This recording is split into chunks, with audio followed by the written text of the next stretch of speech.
The Robie house was finished in 1909, and that's really our restoration target date.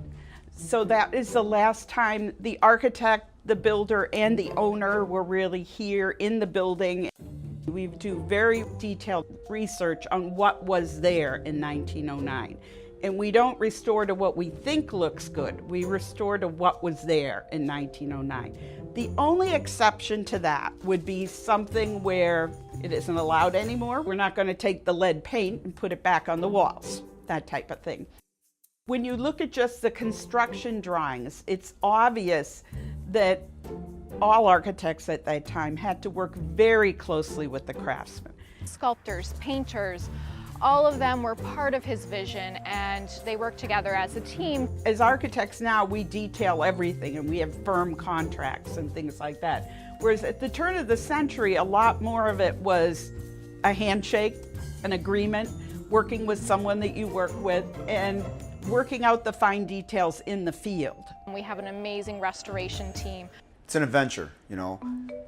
Something like this you don't get to work on every day. We are literally taking that house apart. We have a GPS grid for the house. Bernhardt Woodworking came in.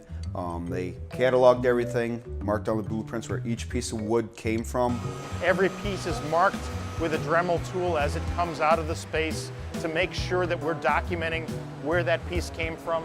Thousands and thousands of pieces, and that alone is a very large challenge. You've got world-famous pieces here that are featured in magazines and textbooks, for architecture textbooks, here in our shop. We hire only the best, and if our trainees or our apprentices and stuff, we bring them up in the way that we feel they need to be to rise to these challenges that we bring in, like the Robie house.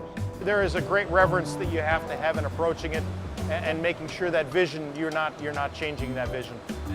We work in conjunction with the architect to see what we can save, what we can't.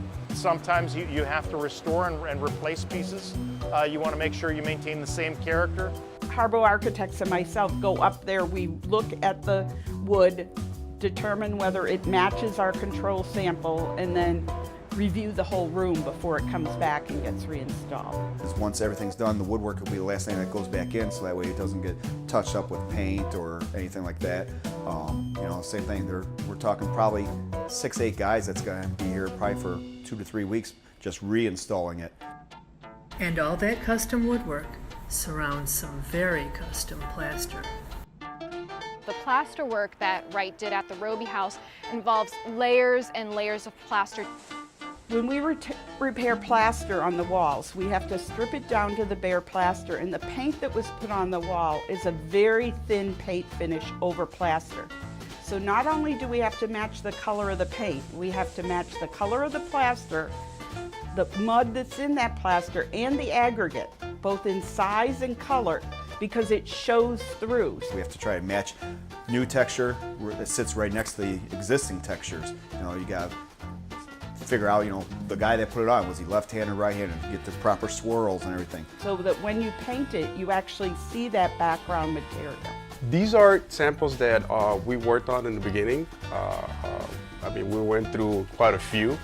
As you can see, there's all kinds of finishes on this house. I think the plasters had probably done, you know, 15, 20 samples before the architect says, yeah, you finally got it.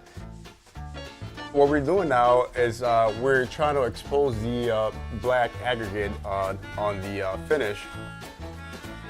The process is we use a green flow. We dip it into a bucket of water. We wet the finish. After that, we use a scrubber and we go along the texture lines to not to damage the finish. But between each of those layers, we need to let it dry. So it takes weeks and weeks just to get one wall of plaster up. You know, it's time consuming, but, you know, to preserve history essentially for this house, you know, it's got to be done right. It was an honor to hear the news that I was going to be working at this project, so it's been great. This is only phase 1, so I'm really looking forward to continue on phase 2.